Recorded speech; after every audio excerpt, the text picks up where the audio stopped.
இந்த சோசியல் மீடியாவில் லூசுத்தனமாக வீடியோ பண்ணுறவங்களை மட்டும் தயவு செஞ்சு சாதாரணமாக நினச்சிடாதீங்க.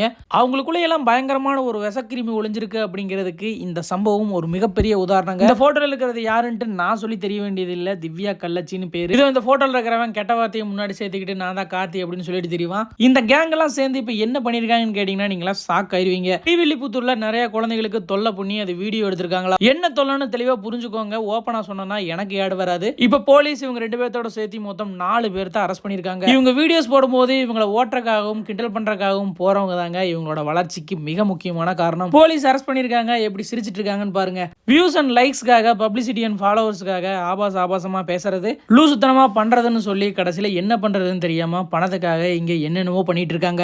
இவங்க இந்த வீடியோஸ் எல்லாம் எடுத்தது பணத்துக்காக தான் எடுத்திருக்காங்க அப்படிங்கிற நியூஸும் இப்போ வெளியே இருக்கு. இந்த மாதிரி ஆட்களை எல்லாம் ஓட்ட போய் என்கரேஜும் பண்ணாதீங்க. அப்படியே கண்டுக்காம விட்டுருங்க. இந்த சம்பவத்தை பத்தி உங்களுக்கு கருத்து என்னன்னு கமெண்ட் பாக்ஸ்ல மறக்காம கூட ஷேர் பண்ணிக்கோங்க.